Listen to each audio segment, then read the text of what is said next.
Hello my dear friends, welcome back Anjib Singh academy. स्वागत है आप सभी का अंजीब सिंह एकेडमी में। चलिए हम बात करेंगे my dear students naming constants के बारे में। पिछले वीडियो में मैंने आपको बताया था कि फॉरेन की क्या होता है, प्राइमरी की क्या होता है और फॉरेन की आप कैसे यूज कर सकते हो। साथ ही साथ मैंने आपको बताया था on delete cascade, on update cascade, इसका क्या मतलब होता है। ये प्रैक्टिकली हम समझेंगे जब हम टेबल्स बनाएंगे और रिकॉर्ड इंसर्ट करेंगे तो हम इसे प्रैक्टिकली भी समझेंगे। बट अभी मैंने आपको बताया था कि ऑन डिलीट कैस्केड और अपडेट कैस्केड का मतलब होता है कि अगर पेरेंट टेबल से रिकॉर्ड को डिलीट कर जाएगा तो रेफरेंस टेबल से भी रिकॉर्ड डिलीट हो जाएगा, और अगर पेरेंट टेबल में किसी तरह का अपडेट किया जाएगा तो रेफरेंस टेबल में भी अपडेट हो जाएगा। उसी तरीके से अगर आप ऑन डिलीट आप सेट नल कर देते हो, ऑन अपडेट सेट नल कर देते हो, तो ऐसे केस में क्या होगा कि अगर आपने पेरेंट टेबल से रिकॉर्ड को डिलीट किया तो वहां पे रेफरेंस टेबल में वैल्यू नल सेट हो जाएगी उस कॉलम के अंदर में, और अगर आपने अपडेट किया तो रेफरेंस टेबल में भी नल वैल्यू सेट हो जाएगी। और एक होता है रिस्ट्रिक्ट, जहां पे आपके पास ऑप्शंस होते हैं कि आप डिलीशंस और अपडेशंस को रिस्ट्रिक्ट कर सकते हो कि रेफरेंस टेबल में अगर वो रिकॉर्ड एग्जिस्ट कर रहा है उस प्राइमरी कॉलम प्राइमरी रिकॉर्ड से रिलेटेड, तो ऐसे केस में ना तो डिलीट होगा और ना ही अपडेट होगा। आपकी जानकारी के लिए बता दें कि बाय डिफॉल्ट ऑन डिलीट और ऑन अपडेट जो है वो रिस्ट्रिक्ट मोड में काम कर रहा होता है। इसके बाद बात आती है सेल्फ रेफरेंसिंग टेबल। तो ये मैंने आपको बताया था कि सेल्फ रेफरेंसिंग टेबल क्या होता है।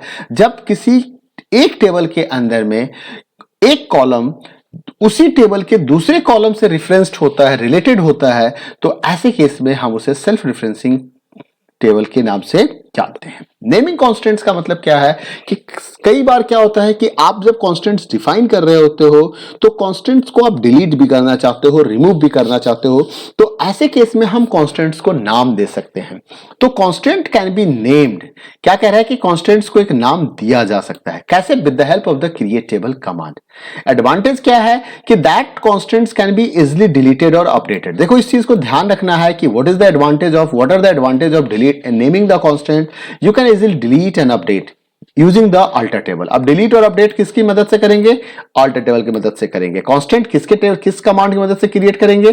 तो क्रिएट टेबल कमांड से क्रिएट करेंगे। ये आपके लिए एमसीक्यू का क्वेश्चन बन सकता है कि by which command you can give the name to the constant using create table. ठीक है, आपके लिए क्या आंसर क्यों बन सकता है कि भाई किस कमांड से आप कांस्टेंट्स को डिलीट कर सकते हो या अपडेट कर सकते हो, तो वो आपका आता है अल्टर टेबल। ठीक है, एडवांटेज पूछा जाए कि नेमिंग ऑफ कांस्टेंट्स के क्या क्या एडवांटेज हो सकते हैं, तो इजी टू डिलीट और इजी टू अपडेट।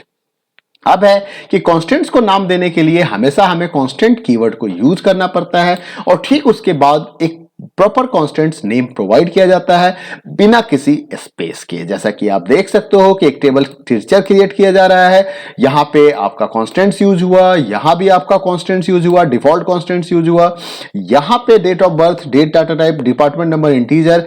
अब आप इस जगह पे देखिए और यहां भी चेक कर सकते हैं, यहां पे कांस्टेंट टीचर पी के यानी कि प्राइमरी की कांस्टेंट्स को डिफाइन किया जा रहा है, और प्राइमरी कीवर्ड से पहले यहां पे क्या लगा दिया गया? टीचर पी के लगा दिया गया और कांस्टेंट कीवर्ड को यूज किया गया। अगर आप पिछले एग्जांपल्स को ध्यान से देखिए, जहां पे हमने फॉरेन की लिखा था, तो देखिए इसके पहले कुछ नहीं, हमने कांस्टेंट ही फॉरेन की से स्टार्ट किया। इससे पीछे आते हैं, अगर हम प्राइमरी की के टेबल्स को, प्राइमरी की को देखेंगे तो प्राइमरी की लिखते समय भी हमने क्या किया था? सिर्फ प्राइमरी की लिखा था यहां पे। लेकिन अब है कि इस कांस्टेंट्स का कोई नाम नहीं दिया गया था। यहां पे देखिए प्राइमरी की को कोई नाम नहीं दिया गया, बट अगर हम इसको कोई नाम देना चाहते हैं तो इससे पहले हमें क्या करना होगा? कांस्टेंट कीवर्ड को यूज करना होगा, और कांस्टेंट कीवर्ड के साथ हमें यूज करना पड़ेगा नाम। हमें वो नाम देने होंगे जो नाम हम डिसाइड करते हैं। जैसे कि यहां पे कांस्टेंट टीचर पीके अंडरस्कोर। ध्यान रखना है कि कांस्टेंट्स के नाम का जो रूल्स है वो वही है जो कॉलम के नाम का रूल होता है।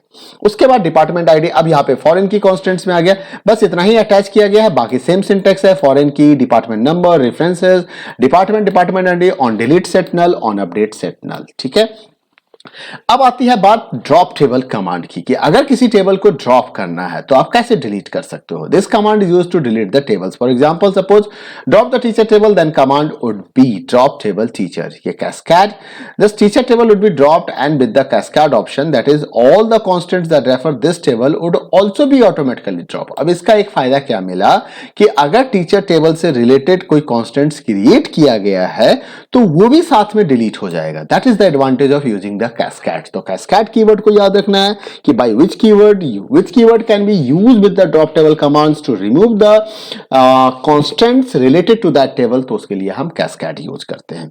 If the requirement is that, आप यहां पे रेस्ट्रिक्ट ऑप्शंस भी यूज कर सकते हो। रेस्ट्रिक्ट ऑप्शंस के केस में क्या होगा कि अगर tables however if requirement is that the table should not be dropped if it is being reference in some other table, तो रेस्ट्रिक्ट ऑप्शंस मतलब अगर आप चाहते हो कि भाई टीचर्स को डिलीट करें लेकिन आपको ये पता ही नहीं है कि वो किसी के साथ रिलेटेड है या नहीं है, तो ऐसे केस में हम रेस्ट्रिक्ट लगाते हैं। अब यहां पे क्या होगा कि drop table command can also be used to drop the name constant, किसी नेम कांस्टेंट्स को भी आप डिलीट कर सकते हो, and it is how it is used with the alter table command which is discussed. देखो यहां पे MySQL version 5.6.2 restrict and cascade options को सपोर्ट नहीं करता है, तो they are permitted to make porting easier, options are not supported through they. Okay, तो ये बात हो गई। चलिए ड्रॉप टेबल्स कमांड्स को हम समझ लिए। ड्रॉप टेबल हम यूज करके भी देख सकते हैं। नॉर्मली ड्रॉप टेबल डिपार्टमेंट अगर लिखिए can not delete updated parent foreign key constants fails, drop table department cascade can not delete और update a parent row of foreign key constant fails, drop table teachers यहां से delete हो गया, drop table department यहां से delete हो गया। ठीक है, तो फाइनली ये डिलीट हो गया हमारा। यहाँ पे हमने जब कैस्केड लगा दिया तो हमें ऑप्शंस मिल गया और हम टेबल्स को डिलीट कर पाए। ठीक है, इसके बाद हम बात करेंगे समटाइम ऐसा हो सकता है कि MySQL के साथ कैस्केड ऑप्शन काम नहीं भी कर रहा हो। आइए देखते हैं अल्टर टेबल कमांड को, लेकिन इससे पहले मैं एक बार ड्रॉप टेबल कमांड आपको करके दिखाना चाहूंगा। सबसे पहले मैं चेक कर लेता हूं कि कौन कौन से डेटाबेसेस हमारे पास अवेलेबल हैं। हमारे पास हम इन्फोटेक में चलेंगे, तो हम चलते हैं इन्फोटेक में, तो उसको यूज करते हैं इन्फोटेक 802। तो 802 को हमने ओपन कर लिया। अब 802 के अंदर आके हम देख लेते हैं शो टेबल्स। हमने टेबल्स को चेक किया, कई सारे टेबल्स अवेलेबल हैं। अब मान लीजिए मुझे किसी टेबल को डिलीट करना है, तो मैंने लिखा ड्रॉप टेबल एंड डिपार्टमेंट को यूज करके मैं डिलीट करना चाहता हूं। देखता हूं कोई एरर मैसेज तो नहीं आ रहा है। बिल्कुल आ रहा है, क्योंकि department referenced by a foreign key constant teacher table 4, तो टीचर टेबल 4 में वो रेफरेंस्ड हो रहा है, इसलिए हम उसको डिलीट नहीं कर सकते हैं। लेकिन अगर मैं यहाँ पे लिख देता हूँ कैस्केड, तो देखते हैं ये काम कर रहा है कि नहीं कर रहा है। ये अभी भी काम नहीं कर रहा है। इसका मतलब है कि पहले मुझे टीचर 4 को डिलीट करना पड़ेगा। ठीक है, तो मैंने यहाँ पे लिख दिया टीचर 4, तो टीचर 4 को डिलीट कर दिया। टीचर 4 हमारा डिलीट हो गया। अब हम डिपार्टमेंट को अगर डिलीट करना चाहें तो हम यहाँ पे डिलीट कर सकते हैं। तो जैसा कि आप देख लिए कि ड्रॉप टेबल हमारा काम कर रहा है इस पे। अब आती है बात अल्टर टेबल की। तो अल्टर टेबल कमांड्स का क्या यूज है? देखिए, अभी हम बात कर रहे हैं DDL कमांड्स की, डेटा डिफिनेशन। हमने डेटाबेस क्रिएट किए, हमने टेबल्स को क्रिएट किया, और अब हम टेबल्स का ऑल्टरेशंस करेंगे। तो अल्टर टेबल कमांड के बारे में जानते हैं अगले वीडियो में। तब तक के लिए अपना ख्याल रखें, मिलते हैं अगले वीडियो में जस्ट थोड़ी देर के बाद। Bye bye, take care.